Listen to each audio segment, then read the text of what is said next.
Hi guys, something slightly different this week's how-to. I'm going to go through what to look for in a good knife and the basics on safety cutting. And I'm also going to unbox this brand new sparkly knife that I just brought from my local Games Workshop. It's the new Citadel knife. It's not the old retractable one they used to do, it's much more of a standard style knife they're currently doing. Okay, so once I'm done with that, I'm going to use it to demonstrate how to cut things off of a sprue in a manner that doesn't slice your fingers open, in theory, which will let us see how good this particular knife is and demonstrate knife safety. Right, so I haven't opened it yet. I haven't opened it yet, but as standard, every time I get something that's hung off a thing like this, there's a little tear in the back. But let's get this open.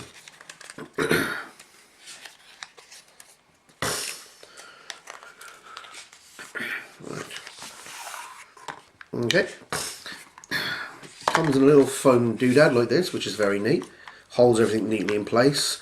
It's made of a soft foam, so it's going to protect everything in transit, but also it means it's quite a convenient little thing to store it in if you want to later. Right, first things first, let's look at the actual handle of the knife. Okay, the core of the knife is metal, and the actual grip that holds the blades is also a nice solid metal one.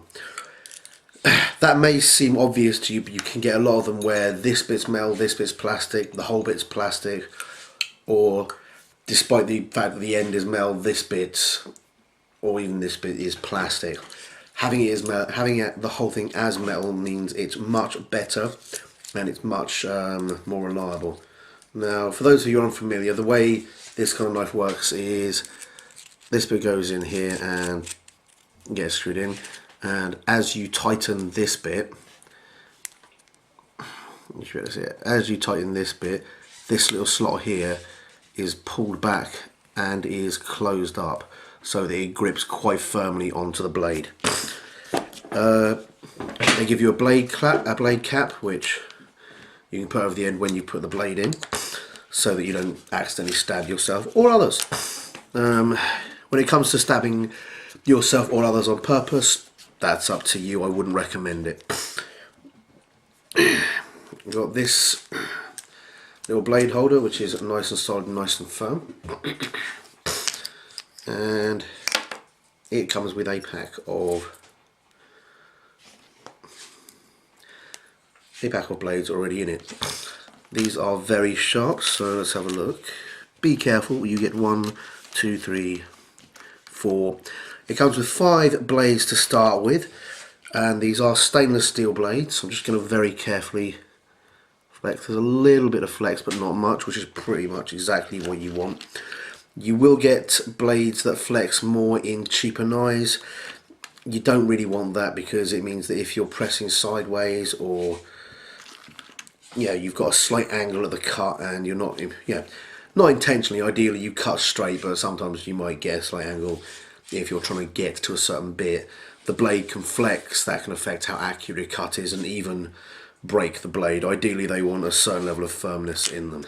Okay, I'm just going to very carefully put 4 of those back in that. I'll put that back in the little foam holder.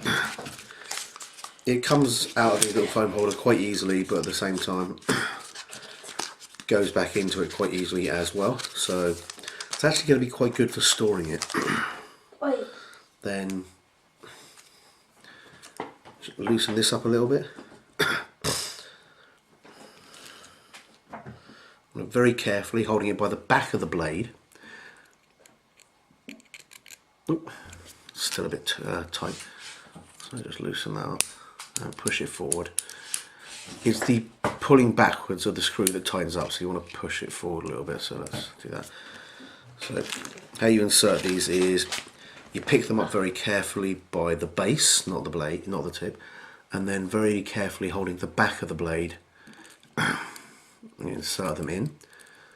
Now you'll see the blades actually, at the base of the blade here, it's the same shape as the claw grip there. This might not be called a claw grip, that's just what I was always told it was called. And just tighten that in. If you find it sticking, very carefully you can straighten it up. Again, this is the sharp bit of the blade. Don't touch the sharp bit of the blade with your fingers. Pointy and sharp is bad. Can't stress that enough for anybody who hasn't used a knife before.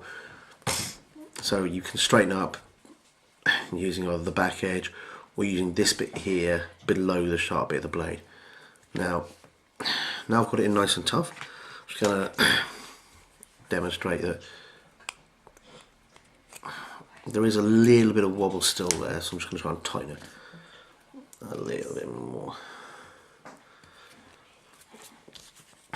You want minimal movement. There you go, see that? Oh, just doing that. Now what's just happened there, which is not uncommon, the very tiny tip of the blade has just come off. That's, to be fair, unavoidable with a lot of blades. The very sharp tiny bit there is the weakest part of the blade. That can come off quite commonly. I wouldn't worry about it. Provided you're cutting away from yourself, it'll just fall away somewhere. And it is usually so tiny that even if you tread on it, it's not going to cut you. Well, that's okay, I've managed to locate it. On the plus side, if you can locate it and get rid of it, do so. Okay, I'm just going to pause for a second while I adjust the camera angle.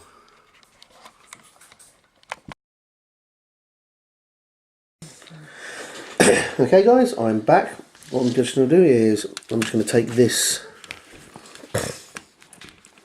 blade and this the plastic here. Now you want it to be, you want something like this. This is a cutting surface to cut on. Anything's viable. Ideally you want something that isn't going to mind being damaged. Now I'll quickly show you that you can cut into this surface and damage it. The reason it's slightly softer, when I say doesn't mind being damaged, I don't mean can't be damaged, I mean is okay with being damaged. Now, you want something slightly softer because you reduce the risk of, again, breaking this blade, snapping it and having sharp bits flying off. So you don't want something like stone or anything like that. A wooden surface is perfectly fine. Just something that can be cut, but no one's going to go upset. No one's going to get upset about it being cut. Now, again, there are several ways to remove something from a sprue. One is with a pair of clippers like this, where you just might, oh, where are we? There you go. I'm going to take it like this and clip it like this. In some cases, you want to be more accurate and sharper, perhaps because a piece is more delicate, perhaps because a piece is particularly detailed. But I'm just going to use the base of this marine's head, and what you want to do is, I'm just going to try and get a good shot there. You want to apply downward pressure. Now notice, I've got my finger holding it, but my finger is well clear of the blade, and the blade is going away from my finger. It should always be away from the finger, never towards. You will probably end up cutting your fingers at points. I do. Have a first aid kit handy. If you're a kid, don't use a blade. If you're an older kid and you want to use a blade, parental supervision is key. If your mum and dad are there and you cut yourself, they can stop you bleeding to death. What you do is you then press down. So again, you get it so it's pressing against whatever you want, wherever you want to cut, and then you press down like this, and you can see it's just quite easily and quite cleanly cut through it there. Now something you might want to do with a blade is trim. Now you'll see a lot of people trim like this, straight into the finger. That's a bad idea. You want it so whatever you're trimming is above your finger. so that so that if you go, you're going to go like that and not slice into your finger. Ideally, again, if it's something like this, if you can have a surface pointer that you won't cut, and then you can just, and with this what I'm going to do is I'm just going to take off this little burr. I'm just going to bring that to the lens so you can see it. Just take off this little burr here.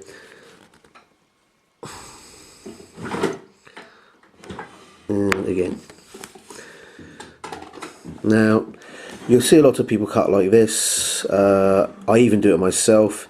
It's a stupid thing to do. I have lots of cuts in my thumb and I've repeatedly caused myself to bleed. I don't recommend doing it, even though I probably will end up doing it. But you can see again, I've cut the bit off. If you do have a small bit like that and you want to cut, you can try cutting it like that, just away from your fingers, and just very, very gently trim it. Now again, you see that you want to avoid having it like that so it hits your finger is bad. Having it like that so it hits your finger is bad. You will cut yourself no matter how careful you are. Again, I've done it loads of times, but if you're going to cut, like if you're going to just generally trim, again, you want to try and get it so at no point is your thumb behind the blade. At no point.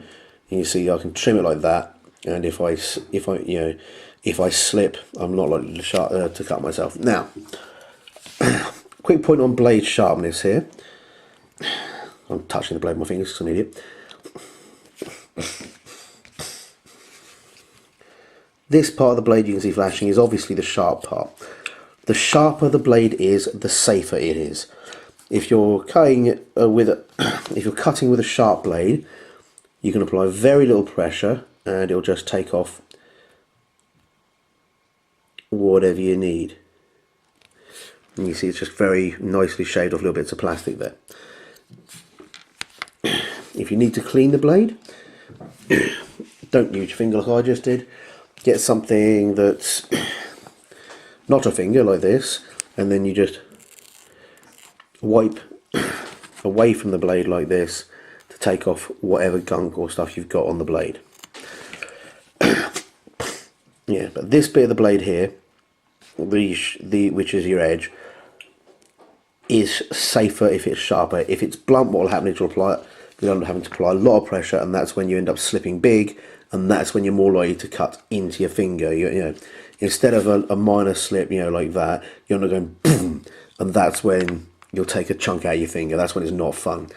So if your blade starts getting blunt, if your blade starts getting to the point where you have to apply a bit more pressure than you used to, that's usually the point at which to start considering either sharpening it if you've got a sharpening tool, or replacing it. In most cases, it's far easier to replace it. These are high quality blades, and they can take a while to sharpen, but they're not actually that expensive. You can get them for as little as $2.50 for a pack of 5. I think the most expensive I've seen for a reasonably good quality blade is a $5 for a pack of 5. They're not the end of the world. This here is the thing I just showed you about earlier. You can see it's flat, but it just slides over the head there, grips there, and that's not going anywhere. If you're going to keep, you can take the blade out of the knife if you want. However, it's fiddly, so the more you take it in and out, the greater chance you have of actually nicking yourself. So the safest thing is to keep it in the knife with this on, and then you just keep this wherever you want to keep it. This is cool for storing bits and pieces in if you want to take the blade out. More realistically, you're probably going to store it in your toolbox some way. On the plus side, some nice soft foam there. I'm sure I'll find a use for that. But yeah, obviously these blades here are nice and secure. They're not going to fall out. This here is nice and secure. It'll wobble left and right, but it's not going to come off unless you take it off on purpose. So you're not going to accidentally cut yourself on that. No, always keep this either in a locked, secure place or in a high shelf so kids and idiots can't get to it. But yeah, all in all, we've actually got a very good quality knife from GW there, and it cuts well. There's a little vague demonstration of blade safety for you there. Hope you guys enjoyed this video. Thank you very much.